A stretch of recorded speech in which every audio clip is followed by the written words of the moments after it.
São 7h33, estamos de volta aqui no Manhã no Ar. Vamos dar sequência à segunda parte da entrevista com o candidato à Prefeitura de Manaus pelo PRB, Silas Câmara. Eu e os meus colegas do jornal, portal e rádio estamos entrevistando desde mais ou menos 7 horas da manhã o Silas Câmara, candidato. Eu vou abrir essa segunda rodada de entrevistas, candidato, perguntando para o senhor sobre a gestão participativa. O PT teve uma ideia parecida de trazer as pessoas para a proximidade, né, dessa administração. À época, o projeto deles foi considerado inconstitucional porque dava muitos poderes para alguém que não tinha sido eleito para o povo, pelo povo. Como é que o senhor pretende ouvir as pessoas, mas ao mesmo tempo não delegar tanto poder? É simples. Como eu disse ainda há pouco, o Conselho Comunitário ele vai substituir o que hoje é o Conselho Consultivo da Prefeitura, feito por pessoas notáveis da cidade de Manaus. Só que o Conselho Consultivo da Prefeitura, feito com pessoas notáveis da cidade de Manaus, não tem comunitários que componham esse conselho.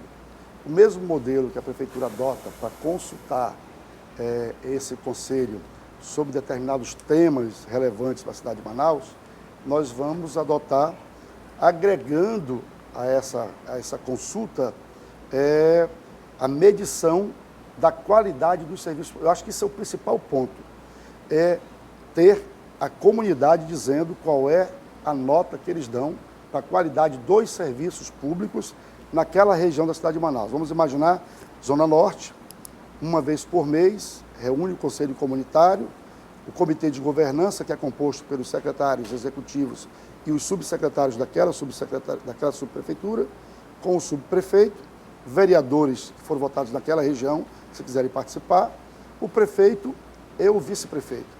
E o nosso primeiro debate, inclusive transmitido por rádio e TV comunitária para aquela região, porque a prefeitura pode solicitar e o governo imediatamente outorga, porque ela tem prioridade, uma rádio ou uma TV comunitária por região, você transmite em sinal aberto aquela convenção, aquela audiência pública, e as pessoas vão se pronunciar sem tempo estabelecido, no caso, os comunitários, dizendo, olha, a saúde pública melhorou, parabéns, não está faltando médico, ou está faltando médico, ou está faltando medicamento, olha, a escola está muito ruim, e etc. Falar na escola, nós temos uma proposta fantástica, que é instituir uma diretoria pedagógica e uma diretoria administrativa em cada escola, para tirar a carga da administração física da escola do diretor pedagógico. Então, nessa hora, o Conselho Comunitário vai primeiro avaliar os serviços públicos e vai dizer o que precisa ser feito para melhorar esses serviços públicos. E, quando eu digo da participação no orçamento, é muito simples. Todos os candidatos estão afirmando, e eu aqui reafirmo, que a capacidade de investimento da Prefeitura é em torno de 10% para 11% do seu orçamento atual, portanto, cerca de 400 milhões por ano. Vezes 4, 1 bilhão e 600 milhões. Você pode muito bem não instituir um comando de prioridade, até porque precisa de um critério técnico também. Agora precisa, na minha avaliação, ter relacionamento, ter diálogo com a comunidade.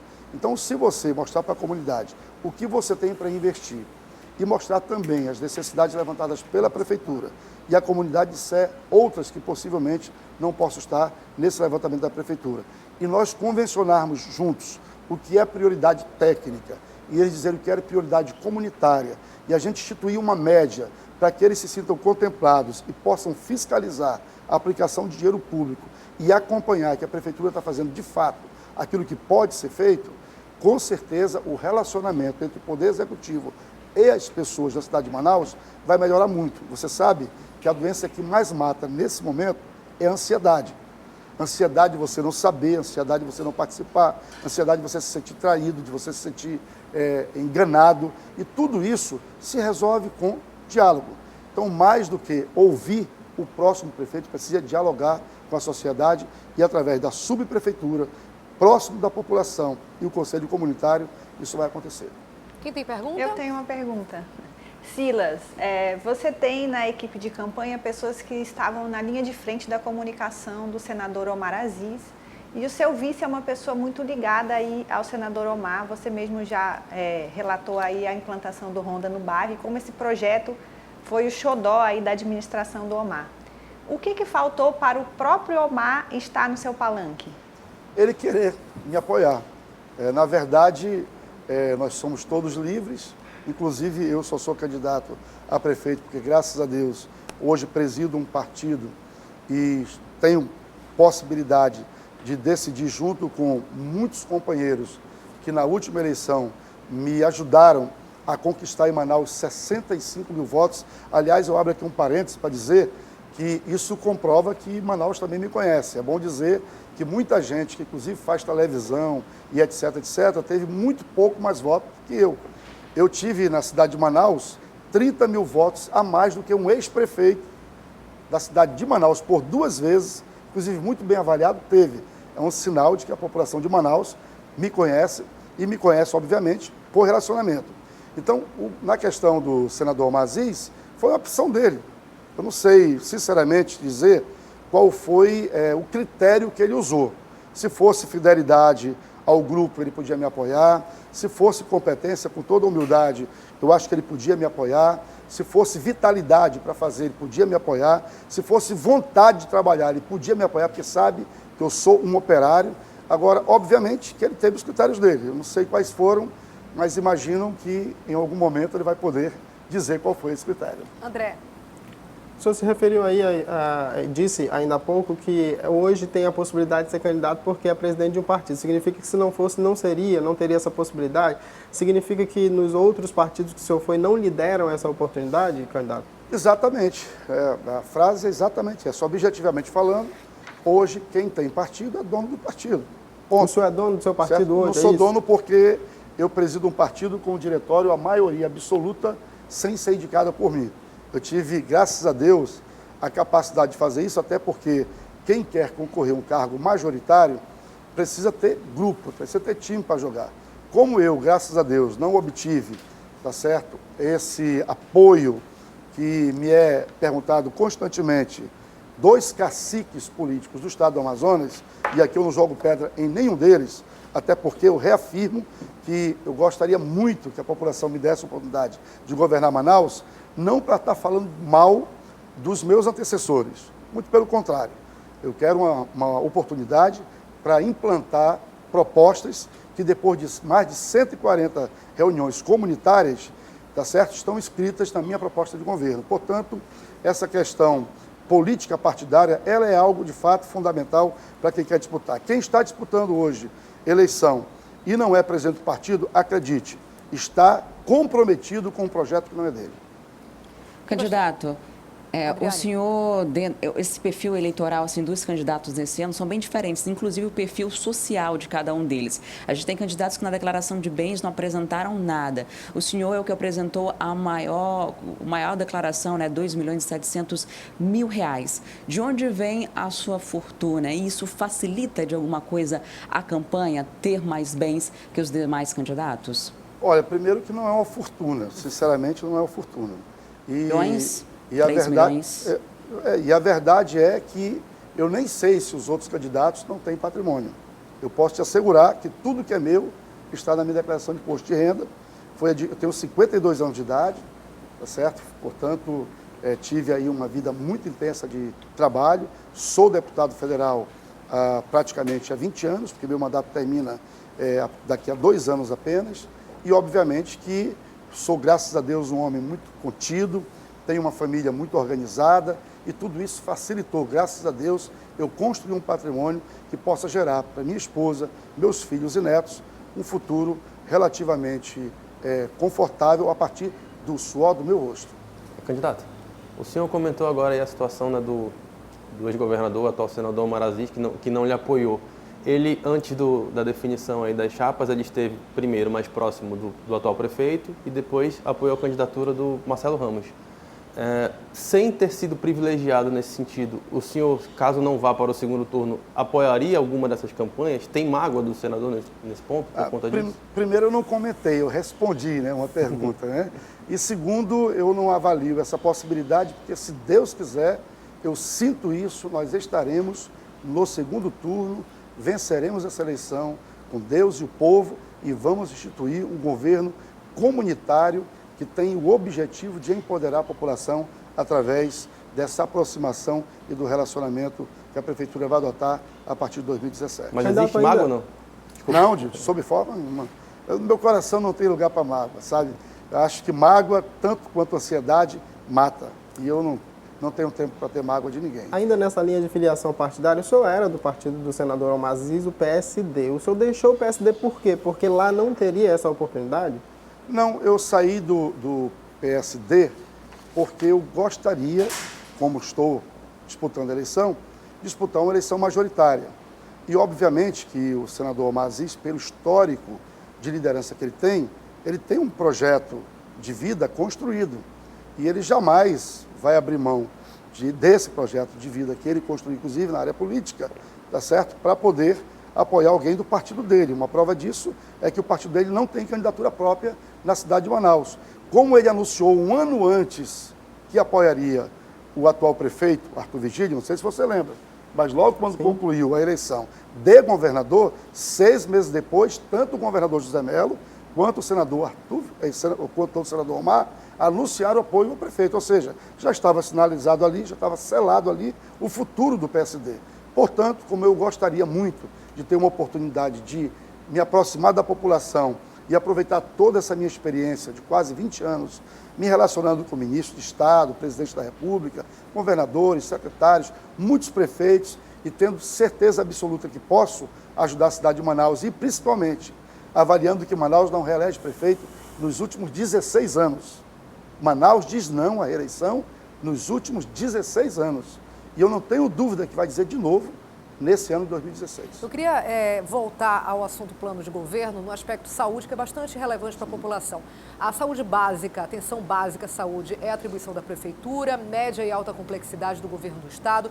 Como é que o senhor pretende fazer essa ligação e quem financia? Bem, prevenção, como você me disse muito bem, saúde, atendimento básico atividades que estão sob a responsabilidade da Prefeitura. Esse ano a Prefeitura tem quase 900 milhões de reais para ser investido na saúde da população. Primeiro, eu quero dizer à população de Manaus que nós vamos revisar todos, absolutamente todos os contratos da Prefeitura de Manaus a partir de 2017. Segundo, vamos enxugar toda a atividade meio para poder investir nas atividades fins. Sede executiva, 4 subprefeitura. Sede executiva para captar, 4 subprefeitura para investir na cidade de Manaus. Com isso, o recurso vai aumentar. A nossa margem, que hoje é entre 10% e 11% de capacidade de investimento, a gente acredita que até o final do primeiro ano chegará a 15% e até o final do governo a 20%. O que eu estou dizendo é que o nosso projeto para a saúde, primeiro é fazer o diagnóstico da saúde. A saúde em Manaus está doente, precisa de um diagnóstico. Todas as pessoas que propõem alguma coisa, por exemplo, eu fico bastante impressionado de as pessoas proporem agora, nesse momento, instalar estruturas de média e alta complexidade, como o Hospital da Criança, outra maternidade, etc., quando o atendimento básico e preventivo em Manaus, todas as pessoas que moram em Manaus sabem, não existe. Saúde pública em Manaus é um grande desafio. Como é que a nossa Prefeitura pretende encarar esse assunto? Primeiro, reorganizando a rede física. O que aconteceu? Os prefeitos que instalaram as UBS da cidade de Manaus, eles não georreferenciaram essas unidades. Como Manaus ela evoluiu, ela se urbanizou muito em cima de invasões, o que aconteceu? Ficaram muitas unidades básicas próximas umas das outras e algumas regiões de Manaus sem nenhuma unidade básica de saúde. Então, Manaus precisa reorganizar essa rede física de unidade básica de saúde, precisa equipar adequadamente e, em contraponto, fisicamente falando, onde não teve como ir uma unidade básica de saúde, instituir as casinhas de saúde, que a maioria estão, inclusive, fechadas. Vamos abrir, vamos reequipar e vamos colocar profissionais capacitados, treinados, humanizados e vamos agregar tudo isso à tecnologia para marcar consultas, exames e acompanhar também estoque de medicamento nas farmácias para facilitar a pessoa ir na farmácia e ter certeza que esse medicamento está lá. Fora toda essa estrutura, vamos potencializar o atendimento itinerante, que hoje é feito, por exemplo, na saúde da mulher, através das carretas, que de fato funcionou até o governo passado, que tinha uma parceria público-privada que garantia o atendimento da mulher em média de 27 minutos cada atendimento. Hoje, nós não sabemos o tempo, até porque a Prefeitura não tem transparência em nada e o serviço está completamente sucateado. Vamos revitalizar, vamos aperfeiçoar e vamos agregar isso à carreta da criança e à carreta do idoso. E no Conselho Comunitário, vamos estabelecer uma agenda onde essas carretas possam transitar nas regiões que a parte física da Prefeitura no atendimento médico, que são as UBS e as casinhas da saúde, não cobriram. Inclusive, na carreta das pessoas idosas, as pessoas de melhor idade, nós vamos ter lá fisioterapeuta, ortopedista, geriatra e oftalmologista, para poder fazer a cirurgia de catarata, que hoje muita gente não faz porque tem que se sair do seu bairro, tem que ir atrás de um médico, e com esse mutirão sendo feito através dessas carretas, nós vamos levar a saúde para perto das pessoas. A mesma coisa para a criança. Imagine você que está me ouvindo e me assistindo, você pegar uma criança recém-nascida, você tem que sair da sua casa, às vezes, você não tem carro, você não tem como se locomover e levar uma UBS. Por que não essa interação entre a comunidade e o governo através das carretas, dando mobilidade e chegando perto da população? Quem gostaria de perguntar Eu tenho agora? pergunta, para variar, né? Fala, Laruana. Silas, no seu perfil no site oficial da Câmara, consta a informação de que entre 2009 e 2012, você cursou o curso de bacharelado em Ciências Teológicas aqui em Manaus. Eu queria saber se essa informação está correta e em que dias você fez esse curso, uma vez que eu imagino que você morava em Brasília. Não, eu não moro em Brasília, eu vou repetir novamente. Eu vou sempre para Brasília na terça-feira pela manhã, no modelo anterior, antes de Eduardo Cunha, que ele instituiu o trabalho de segunda tarde. Eu ia sempre a Brasília terça-feira pela manhã e voltava quinta à noite. Quinta à noite. E é por isso que eu sou o deputado federal que é votado em todos os 61 municípios, em todas as urnas, em todas as sessões eleitorais do estado do Amazonas. E a minha votação foi 38 mil votos, 72 mil votos, 104 mil votos, 127 mil votos e 167 mil votos. Quem me conhece sabe que os finais de semana eu não fico em Brasília. Então, esse período que eu acabei de lhe relacionar foram os dias que eu adotei, através, obviamente, de uma programação para preencher os requisitos, tanto de cumprimento das matérias como de frequência, para poder fazer o curso O senhor de estudou, teologia. então, nos fins de semana, é isso? Não, nos finais de semana não. Acabei de dizer, segunda-feira eu sempre estava em Segunda e Manaus. sexta-feira, era isso? E O senhor quinta e foi para a sexta-feira faculdade também em Manaus. segunda e sexta, mas o dia Não, inteiro. Terça, segunda, vou repetir, segunda, terça pela manhã, viajava só 1 hora da tarde, Certo. quinta à noite e sexta-feira eu sempre estava em Manaus. Estava, então, em sala de aula ou fazendo esse curso. Esse curso era à distância, candidato? Ele era presencial? Não, querido, não, querido. Presencial. Candidato, o senhor é pastor evangélico e de uma família tradicional da Assembleia de Deus. Como seria uma possível gestão sua, levando em consideração o grupo GLBT? Por exemplo, o senhor apoiaria um evento como a Parada Gay na cidade, cedendo local público para que o evento fosse realizado, estrutura pública também? Bem, primeiro, eu sou, de fato, pastor evangélico e eu tenho um mandamento que rege a minha vida desde criancinha, que é um mandamento bíblico, inclusive, que todos os cristãos adotam como princípio de vida, que é amar a Deus sobre todas as coisas e o próximo como a si mesmo. Eu não sou inimigo de ninguém, eu não persigo ninguém. Quem acompanha a minha atividade parlamentar sabe que eu tenho princípios e questões de fórum íntimo que eu adoto como princípio de vida, mas não contra ninguém, absolutamente contra ninguém. O nosso governo será um governo de entendimento com toda a população. Nós vamos governar para todas as pessoas, independente de cor, credo, opção sexual. A Prefeitura terá um ótimo relacionamento com todas as pessoas, respeitando princípios. Eu costumo dizer o seguinte, que a administração boa, ela é boa para todos. Tem que se administrar e governar com justiça. E é isso que nós vamos estabelecer, um governo com justiça. Bem, então nós encerramos o tempo que a gente tem aqui na televisão, né, na TV A Crítica Record, com essa resposta. Então, são 7 horas e 53 minutos. Gostaria de agradecer para quem acompanha a gente pela televisão. Encerra aqui, então vou agradecer a Aruana, André, Dante e Adriane, mas a gente continua mais pelo menos 15 minutos no aplicativo A Crítica Play. Você que não baixou, pode baixar gratuitamente aí para o seu tablet ou para o seu smartphone. A gente continua também pelo canal 188 da NET, além da Rádio A Crítica FM. Mais 15 minutos, pelo menos, com o Silas Câmara, candidato à Prefeitura de Manaus pelo PRB. A você que acompanha a gente pela televisão, obrigada pela sua companhia. Amanhã, em 6 em ponto, a gente volta aqui no Manhã no Ar. Até lá, mas continua com a gente na internet e na rádio também, que a gente volta em instantes. Até já.